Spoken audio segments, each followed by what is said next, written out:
tienen que ver con la optimización de la rasante. Nosotros ahora vamos a continuación a ver cómo lo hacemos y los parámetros técnicos que usted tiene que tener en cuenta.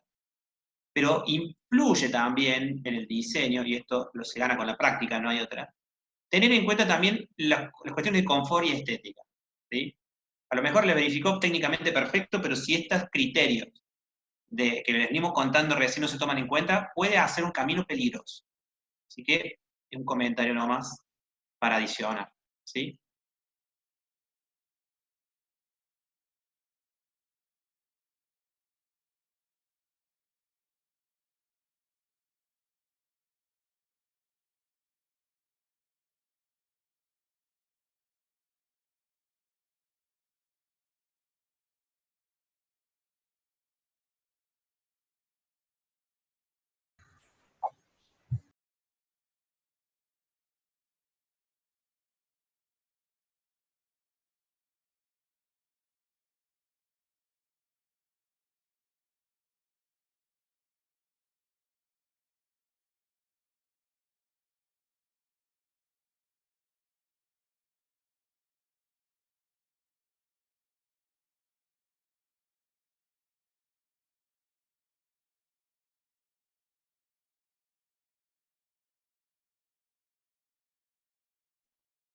Por las dudas no se te escucha, Daniel.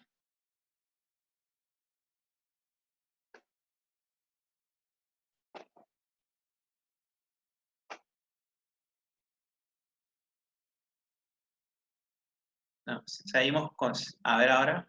Es que no estaba habilitado el micrófono. Ah, pequeño detalle. ¿Ahora? Ahora sí.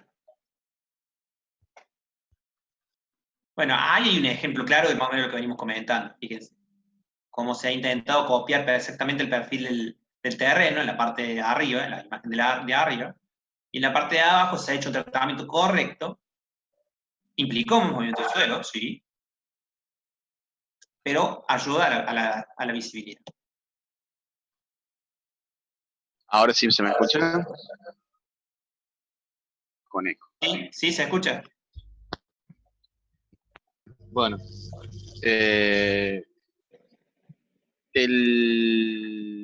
Bien, tenemos ahí un camino sinuoso. Fíjense que, digamos, para resolver el trazado lo único que hicimos es mayor movimiento de suelo. Esa franja naranja que está marcada acá estaría indicando el movimiento de suelo. O sea, fíjense que acá no tengo esa franja naranja. ¿Está? Y abajo sí la tengo. Entonces, ese es el movimiento de suelo que no estoy haciendo, me provoca esa situación que está acá. Fíjense el movimiento de suelo, acá está marcado.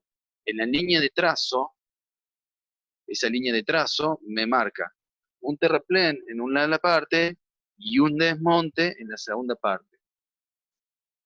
Para poder rectificar, sería, acá estaríamos rectificando el perfil.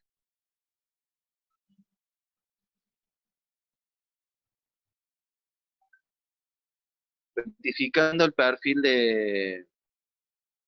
del terreno. ¿Está?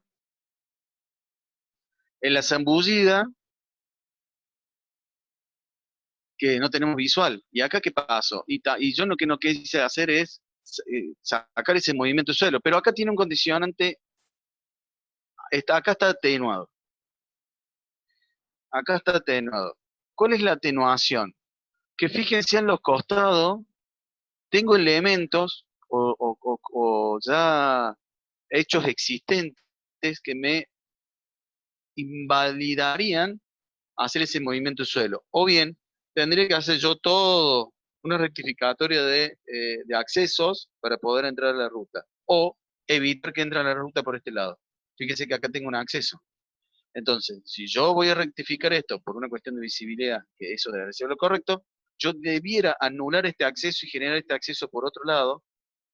¿Para qué? Porque evidentemente por acá no va a poder venir porque lo voy a bajar quizás de 50 centímetros a 1 metro o más.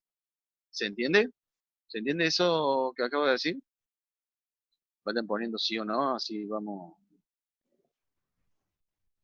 Sí, digamos, me parece que el comentario está perfecto. Y por eso es que me parece que hay que traducirlo en evitar pendientes fuertes o moderadas si yo tengo que una pendiente o una intersección a nivel, ¿sí? Usted imagínense que de esa forma vamos a beneficiar a los vehículos que van a poder reducir su velocidad o detenerse para efectuar maniobras de giro, disminuyendo los peligros potenciales que esto indica. Recuerdo, por el problema de la visibilidad. ¿Sí? Y no más, si el radio de curva fuera tal, o fuera chico, digamos, si fuera chico, el problema tendríamos también el efecto ese que nosotros queremos evitar ¿se acuerdan cuando nosotros hablamos de la variación de pendiente? Bueno, este es un caso típico de tener ese, de que, digamos, estoy ante ese efecto de variación de pendiente, ¿está? El hecho de yo venir con una pendiente acá, varío la pendiente. Acá estoy en el, yendo y más, yendo desde acá hacia el fondo de la foto, hacia el centro de la foto, me va a producir ese efecto casi con seguridad, a menos que venga a una velocidad baja. Acuérdense que ese efecto está en función de velocidad.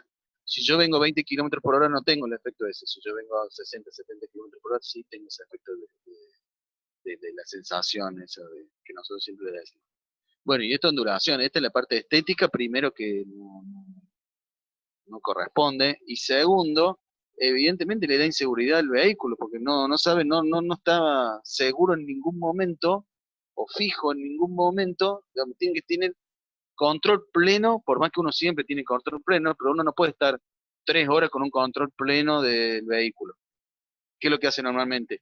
Y uno se acomoda. Ante esta situación no te puedes acomodar, porque se está moviendo, en todo momento se está moviendo el vehículo, para un lado, para el otro, que tenga una curva, que tenga otra curva. Por más que esté marcado el cartel, pero no, esto, fíjense qué tal le han copiado el terreno, lo han copiado de forma perfecta el terreno, ¿está? La banquina no se tocó nunca, esto no se tocó nunca, y han copiado la forma perfecta en vez de rectificar ese desnivel. Acá también pasa lo mismo. Fíjense cómo va copiando la vegetación. Y acá perdemos velocidad, de visibilidad. Acá pierdo visibilidad. Ya sea que esté recto o que haya una curva. Encima grabado de frente en una curva. Ustedes se preguntarán, ustedes intuyen acá dónde va la curva. Pero la curva esa, ¿está abajo o está apenas voy bajando? Ahí tengo la curva o está un poquito más adelante. No se sabe. Y porque la foto es de día, pero de noche. De noche no sabes, sí. Y ahí no, y graba, ¿dónde está el cartel?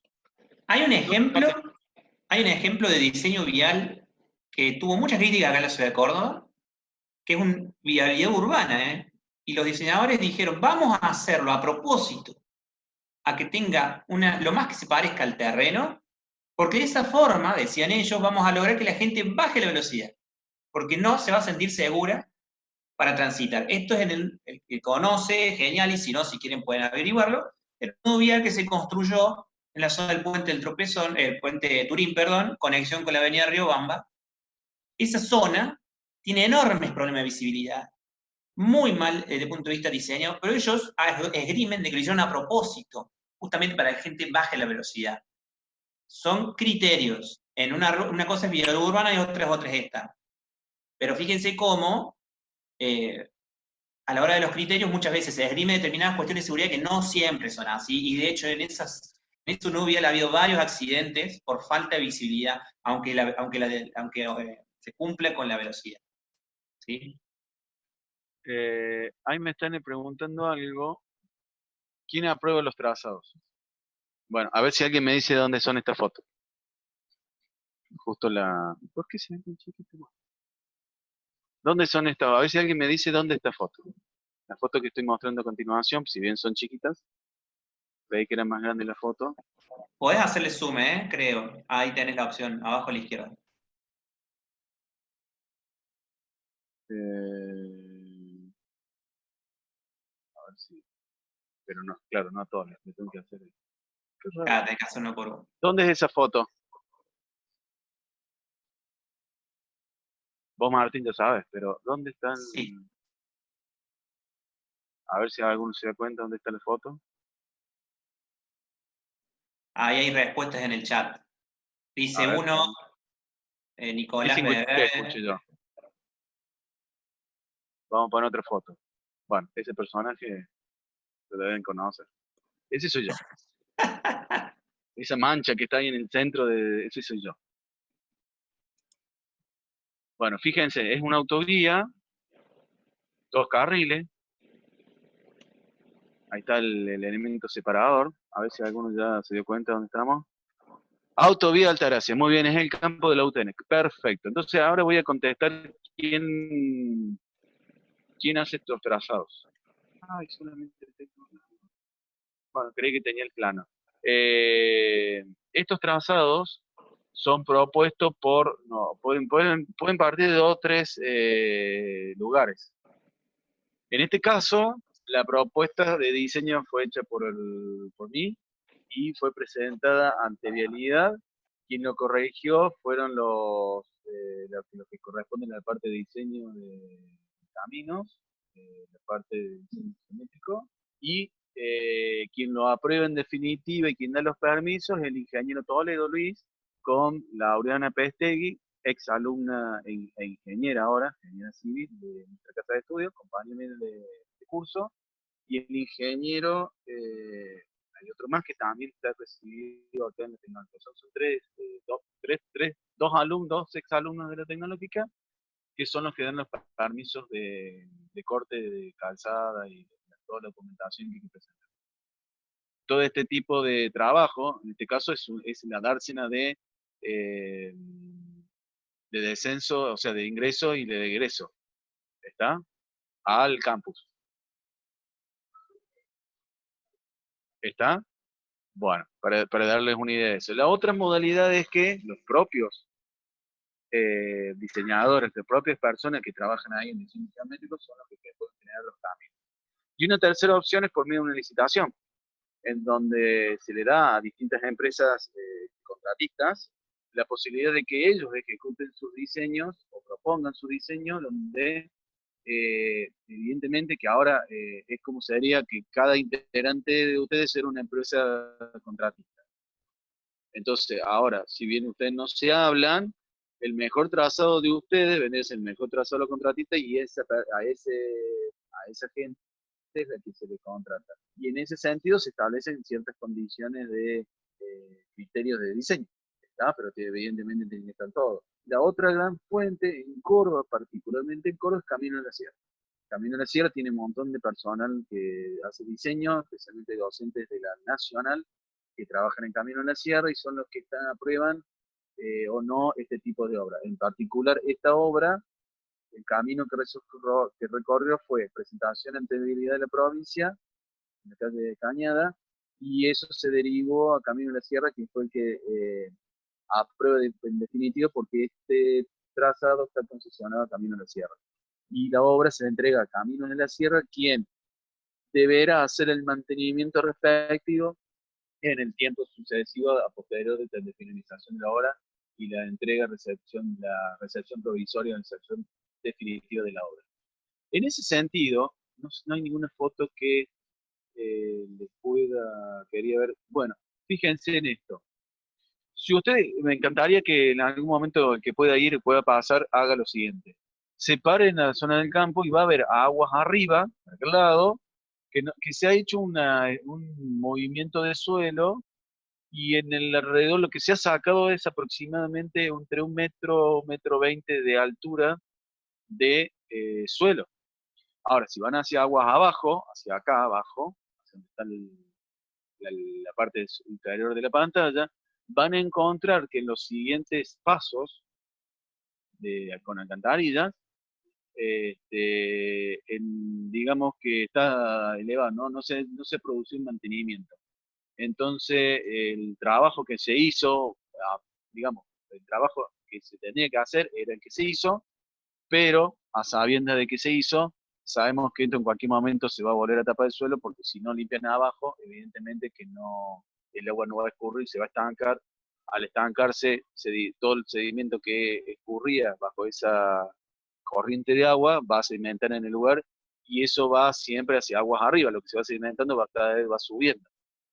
Así que nosotros hicimos bien el trabajo que nos correspondía, pero si no se sigue actuando aguas abajo, no surte efecto, no surte el efecto deseado. Bueno, nosotros cumplimos con nuestra tarea de hacer bien las cosas. Y bueno, el resultado final lo tienen, si ustedes pasan por la obra del campo, lo tienen el resultado final. Este es un hormigón H35, alcantarillas premoldeadas con sus respectivas alas de ingreso. Tiene dos, una que está acá para la plataforma, la parte de automóviles, y otra para la parada de colectivos. Estos son paños que se fisuraron, entonces se los hicieron cambiar a la empresa contratista. Acá estaba el ingeniero Sebastián Ortiz como inspector por parte de la tecnológica de la obra, y yo participaba cada vez que podía como proyectista por el hecho de colaborar con el ingeniero Sebastián Ortiz. Y también estaba el ingeniero Almoneto, algunos de ustedes seguramente lo han conocido. Bueno, dejo esta foto que me fui, pero estaba bueno ver. En principio sí, hay una tapada mínima para la alcantarilla. El tema está que fíjense ustedes que en este caso no había tapada mínima en la alcantarilla. Si ustedes se fijan acá, no está la tapada mínima en la alcantarilla. En principio, esta que está acá en la foto particularmente no necesitaba tapada. ¿Por qué? Porque eran personas, no había vehículos, pero no están con los vehículos. Y el problema más grande es la interfase de donde termina el hormigón y donde comienza el suelo. Esta interfase hormigón-suelo es la que más trae problemas, y donde empieza a erosionar y donde todos los problemas graves están acá, cuando uno no compacta bien. Esta parte es la que va hacia la pared colectiva. Vamos a poner otra foto. A donde se ve, a ver si se ve en otro lado. Bueno, acá, esa es la foto que nosotros veíamos recién, era esa, ahí está la pared colectiva. Y si nosotros vamos a...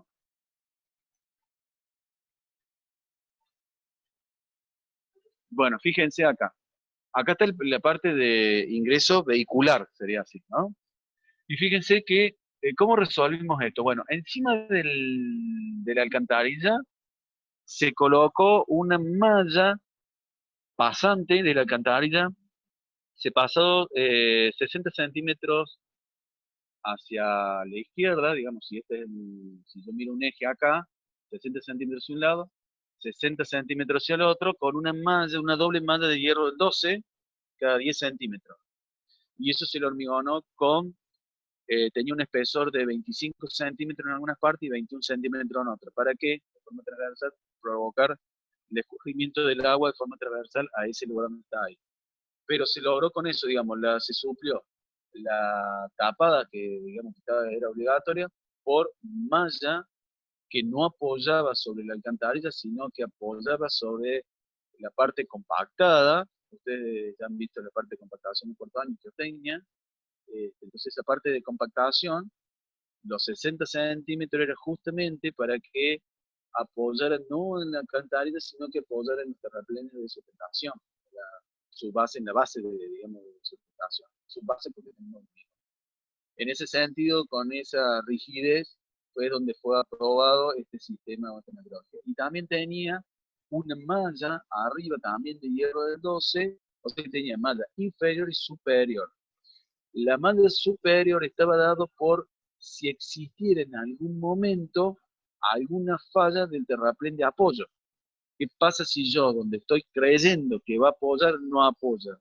Evidentemente no tengo apoyo, se va a flexar, y en ese sentido la malla que está arriba es la que actúa para que eso no ocurra de esa manera. No sé si puede contestar a la tapada mínima. Existen tablas de tapada mínima, pero son 50 centímetros de tapada mínima.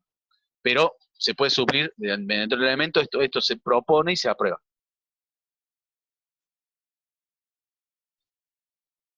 ¿Querés que vamos, Martín, con la de plena altimetría?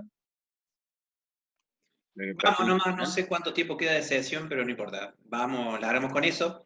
Yo tengan en cuenta simplemente, a medida que vamos dando la presentación de plan de altimetría, las curvas verticales, porque es una parte esencial de lo que vamos a ver ahora, y vamos a ir haciendo comentarios al respecto conforme avancemos, ¿sí? Bueno. Tengo que... Dejo de ¿querés compartir vos pantalla? Dale, voy.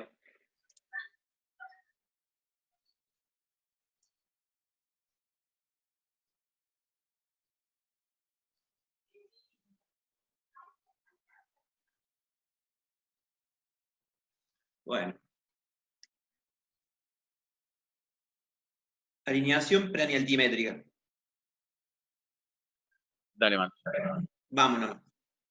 Nosotros hasta ahora repetimos más o menos lo mismo, venimos trabajando en la parte de alineamiento horizontal, donde con los valores de las curvas de nivel, que a nosotros nos va a ir indicando, fue indicando por dónde pasa nuestro trazado, sumado a las distintas cuestiones técnicas que fuimos imponiendo, nos permitieron llegar a lo que está aquí arriba, que es lo que se denomina planimetría, ¿sí? Pero esto, por supuesto, proviene de algo que es una representación en 3 dimensiones del eje de camino, que se podría representar de forma muy esquemática de esta forma. Lo que a nosotros nos falta ahora es analizar respecto al eje Z. Y eso es lo que vamos a hacer ahora, la proyección del camino respecto a estos dos ejes. ¿Y cómo lo representamos? Como se ve aquí también de forma esquemática, haciendo un análisis de la altimetría en función de lo que nosotros denominamos las progresivas, que no es otra cosa que el análisis longitudinal del camino.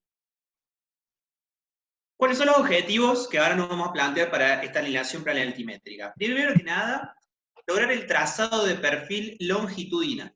Acá lo que vamos a ver son escalas, formato de la hoja, las cotas terreno y las cotas proyecto, la rasante, que ya la venimos más o menos hablando, pero ahora vamos a ver dibujada, las pendientes, vamos a ver tema de curvas verticales y los parámetros en general.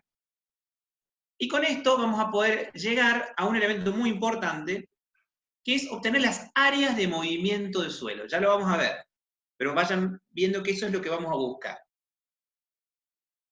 Áreas de movimiento del suelo, que si yo lo multiplico por un ancho unitario, obtengo un volumen.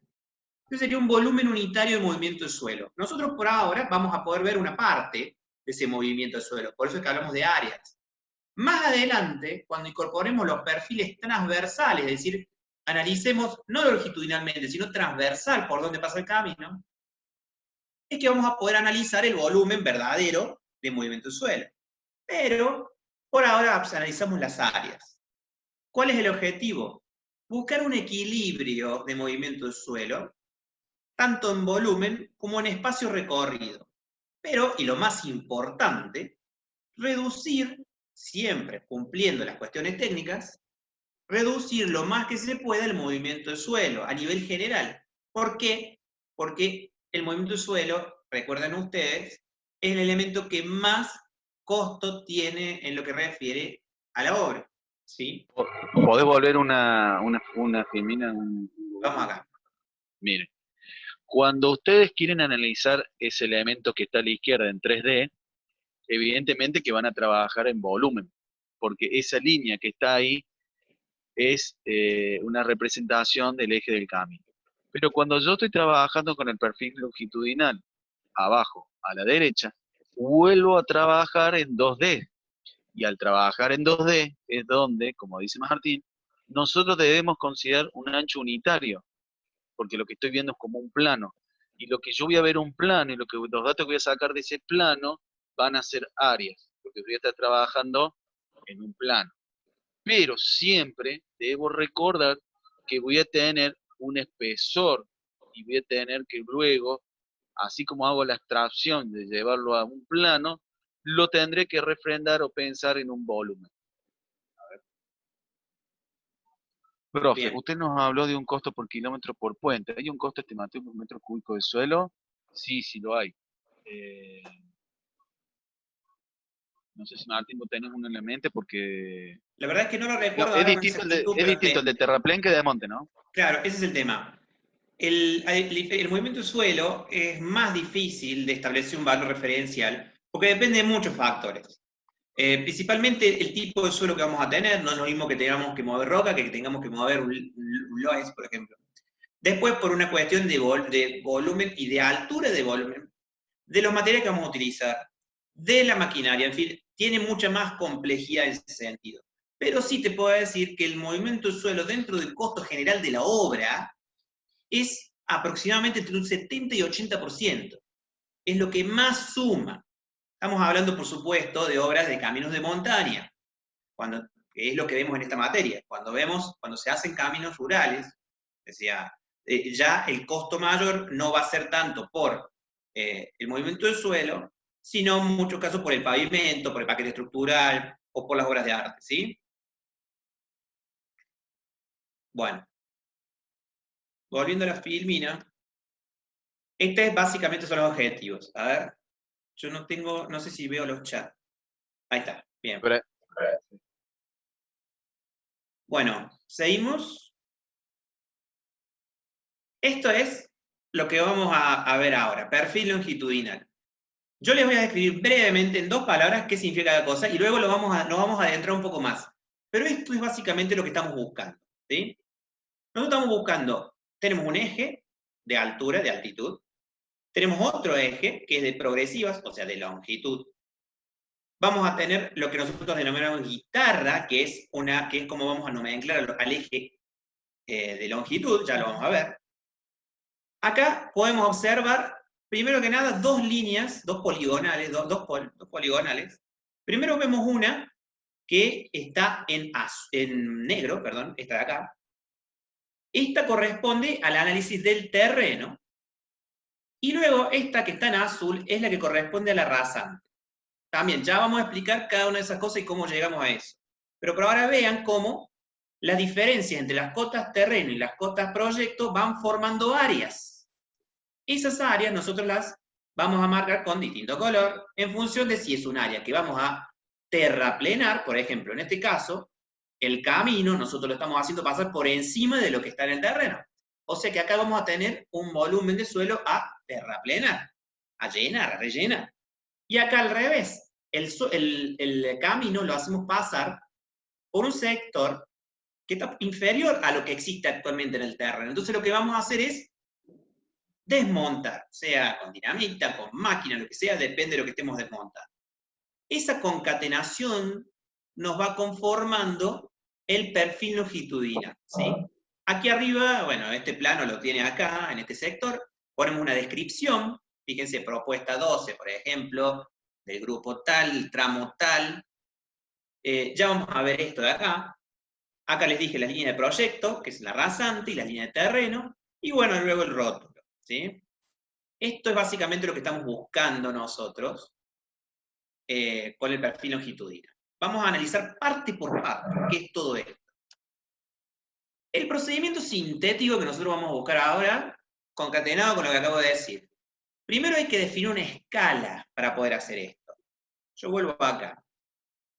No es lo mismo la escala que estamos trabajando en este eje que respecto a este. Porque nosotros acá tenemos una longitud mucho mayor respecto a lo que estamos, a la diferencia de altura que estamos trabajando. Ya vamos a ver bien entonces cómo trabajamos con esa escala, ¿sí? Luego vamos a tener que dibujar los ejes y vamos a dibujar la guitarra. Y esto es importante, y por eso lo remarco acá, que tiene que ser común a todo el grupo, ¿sí? Siempre es interesante que de primera, lo primero que hagan es definir una escala, un eje y una guitarra, y lo hacen todos, usan el mismo, ¿sí? Es importante para mantener la uniformidad. Luego lo que vamos a hacer son dibujar ese perfil de terreno, marcando los puntos de cota terreno, ya vamos a ver cómo se hace. Y luego la cota proyecto, que es la rasante. Vamos a tener que cumplir, para hacer este camino, la rasante, el eje de camino, con parámetros de pendiente, cantidad de curvas verticales, etc. Y vamos a tener que definir algunas alturas, como las de los puentes, el tipo de puente, etc. También, ya vamos a verlo bien. Vamos a calcular las áreas de desmonte y terraplenado, vamos a verificar algunos parámetros, y vamos a verificar valores de equilibrio, magnitud y espaciado. Y acá abajo ponemos proceso iterativo. ¿Por qué? Porque es un proceso que ustedes, al igual que estábamos trabajando con alineamiento horizontal, van a hacer uno, y luego lo van a ir puliendo.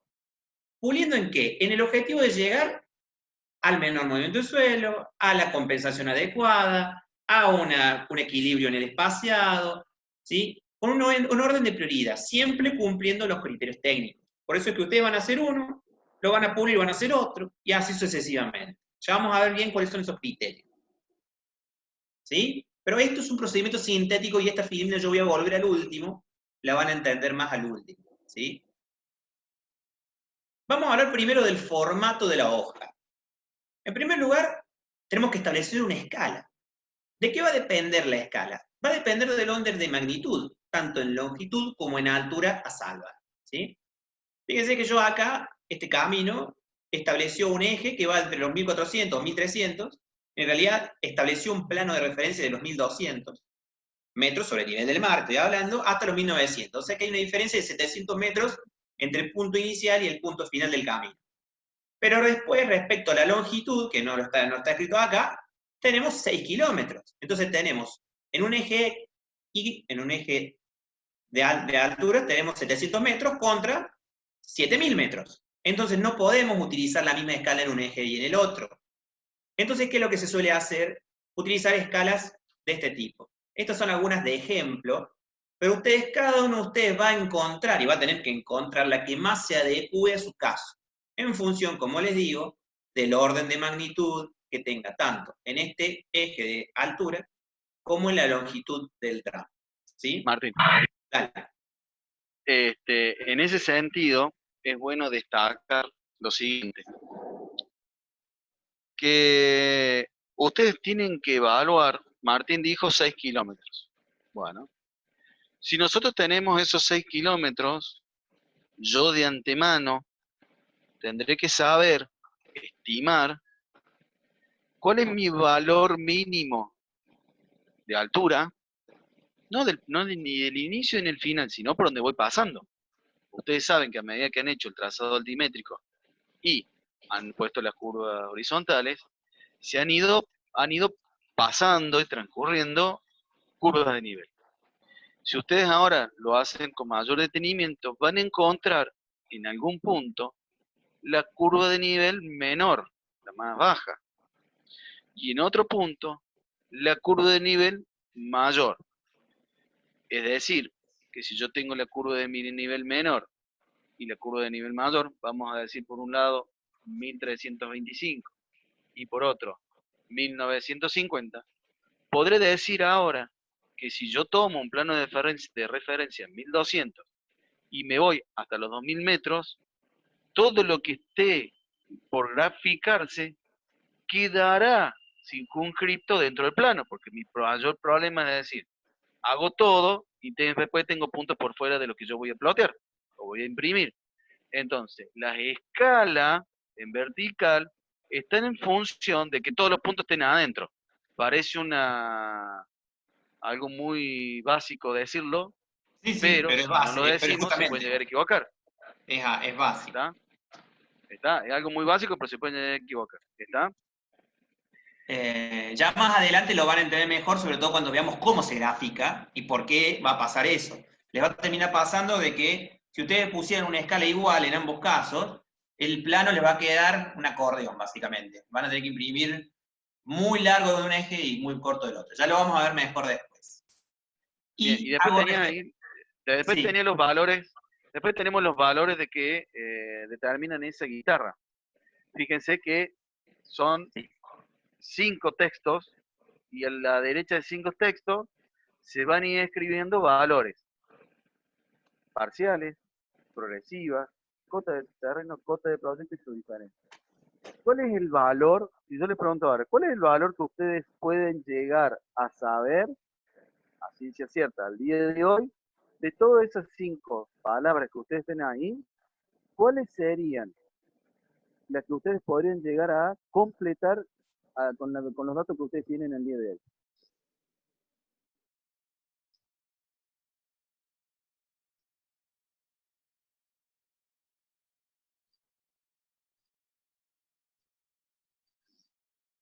Las progresivas, muy bien, asociadas a qué? ¿Asociadas a qué? Las progresivas está bien, te dan. Sí, se te va el audio. Las progresivas son uno. ¿Cuál de los 5 qué más podemos anotar? ¿Qué sabemos nosotros? Las cotas de terreno, muy bien. Nosotros sabemos de nuestro trazado, de lo que hicimos hasta ahora, podemos encontrar cotas de terreno y progresivas. ¿Y cada cuánto? Ahora le pregunto, ¿cada cuánto? A ciencia cierta, ¿no? ¿Cada cuánto? ¿Cada cuánto? ¿Cada 25 metros de qué? Ojo, porque yo digo 25 metros, puede ser 25 metros de altura, muy bien, de Ahí desnivel. está, bien, bien. Lo van Es a ver decir, mejor. Lo vamos a ver mejor en la otra filmina. pásalo. Está acá. Vean acá. Bien, cada punto, ¿de dónde partimos? Del punto A, su punto Del de que punto A nosotros que dimos de tiene, inicio. supongamos este caso. Vean entonces, aclaro, vean el plan, la base de referencia acá. El plano de referencia está ubicado a los 750 metros porque según en este ejemplo es lo más bajo que hay. No empezó del cero, desde el cero nivel del mar, ¿sí? Empezamos con el punto A, 760 metros. La primera curva de nivel en este ejemplo la encontró a los 620 metros de trazado, o sea, fuimos siguiendo el alineamiento horizontal y mi primera curva de nivel la encontré a los 620 metros. Entonces yo me vine en mi longitud en este sentido, me vine para acá, tic, tic, tic, tic, tic, hasta este punto, que en la escala me da para el eje X. Yo le voy a dibujar ese punto porque luego acá voy a subir, ¿cuánto voy a subir acá? De acá, o sea, llego acá, 620 metros. ¿Cuánto subo acá? A ver, que no veo. Los 25 metros. Los puntos se encontrarán a igual distancia progresiva, y bueno, ya lo vamos a ver. Mirá, por ahora este ejemplo lo estamos marcando porque se aplica para la cota terreno, para armar este perfil de terreno. Vean, entonces yo empecé con un punto A que está a una altura de 760 metros. Me encontré con mi primer curva de nivel a los 620 metros de trazado. Me vengo 620 metros para acá. Y yo voy a subir 25 metros, en este caso subo, podría haber sido para abajo, y subí. Y fíjense que con eso yo armé una recta. Lo uní a esos dos puntos. Entonces ya eso es mi perfil de terreno. Voy a escribir entonces acá abajo mi cota parcial, no sé si se alcanza a leer, ahí dice 620 metros. La progresiva todavía no, pero la puedo escribir tranquilamente. Y luego pongo en cota terreno 775, que sería lo que está acá. 775 sería de un error, sería 785. Habría que ver, porque como el punto A larga en 760, a lo mejor está bien. O sea, no es un punto que esté ubicado sobre una cota de nivel en particular, evidentemente una extrapolación para obtener este número. Bueno, y este proceso, longitud, altitud, esta flecha está puesta así, pero depende para dónde vayamos, va a ser, así sucesivamente, por eso dice acá, va a ser mi conformación de cota terreno, o del nivel de terreno, ¿sí? Yo quedo 1 minuto y medio, a ver. Es necesario marcar cada una de las curvas que atravesamos con las trazas del camino, efectivamente. Tenemos que armar el perfil del terreno. No se te escucha, al menos yo no te escucho si estás hablando, Daniel.